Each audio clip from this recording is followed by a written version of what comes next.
Dalam segmen Economic Review bersama saya Daniel Wiguna dan saat ini kami sudah terhubung secara eksklusif bersama dengan Bapak Sofyan Djalil selaku Menteri Agraria dan Tata Ruang Kepala Badan Pertanahan Nasional.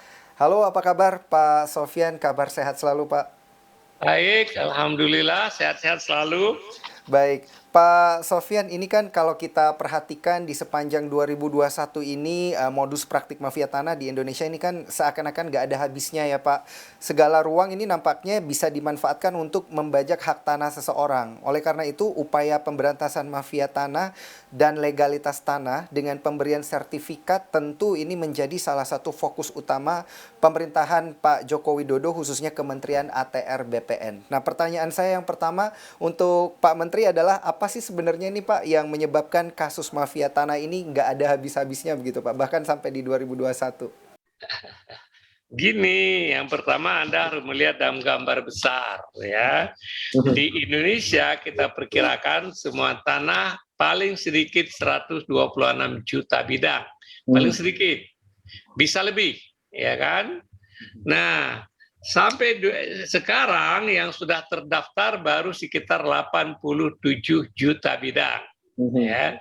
87 juta bidang bisa kita bagi pendaftaran atau pensertifikatan dari sejak tahun 61 sampai dengan 2016 itu 40 juta bidang.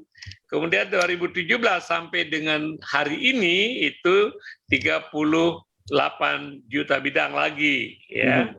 Jadi dalam 5 tahun terakhir ini kita mengebut luar biasa percepatannya. Nah, Anda lihat dari angka juta-juta bidang itu selalu tentu dalam begitu banyak angka besar, kalau kita zoom in hal-hal yang kecil ada 0,000 sekian persen yang bermasalah, ya, termasuk yang dimainkan oleh mafia tanah itu. Jadi sebenarnya kasus mafia tanah tidak banyak. Tapi karena menyangkut kepentingan orang, hak masyarakat, maka walaupun tidak sedikit itu harus kita perangin.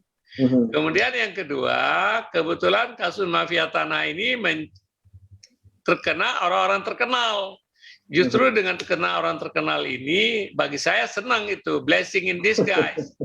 Dengan tampilnya Pak Dino Patijalal, itu menjadi kesadaran publik. Hati-hati loh, tanah Anda bisa menjadi dimainkan oleh mafia tanah.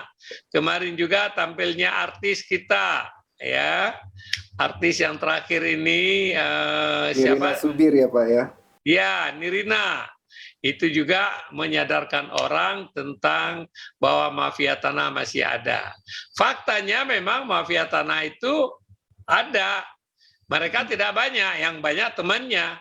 Temannya ada di kantor saya, di kantor aparat penegak hukum, di pengadilan, pengacara, notaris, itu teman-temannya mafia tanah gitu loh ya. Oknum tentu. Maka kita melakukan upaya yang sistematik untuk memerangi mafia tanah. Tapi mafia tanah bisa sebutkan ujung dari masalahnya, hulunya harus kita bereskan. Sehingga kalau hulu sudah beres, hilirnya nanti akan lebih mudah kita bereskan. Ibarat kalau kita ingin mendapatkan air yang bagus di hilir sungai, bersihkanlah dan tanamlah pohon-pohon di gunung, di hulunya. Sehingga air yang keluar dari sungai itu akan jernih sampai ke hilirnya. Apa yang kita lakukan? Kita percepat pendaftaran dan sertifikat tanah.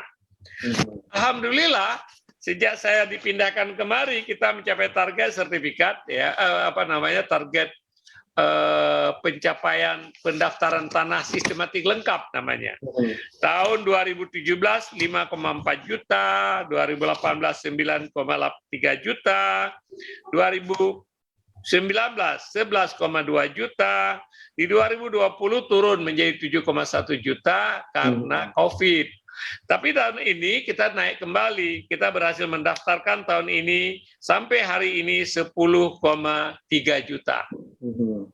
Jadi dengan begitu, itu kita memperbaiki hilir supaya hulu, supaya hilirnya nanti menjadi. Pada saat yang sama ada masalah sertifikat mafia tanah di hilir, kita bereskan juga. Itu loh ceritanya. Jangan lupa untuk install aplikasi CNBC Indonesia di App Store dan juga di Play Store untuk terus mengikuti informasi dan berita terkini terkait ekonomi dan juga bisnis.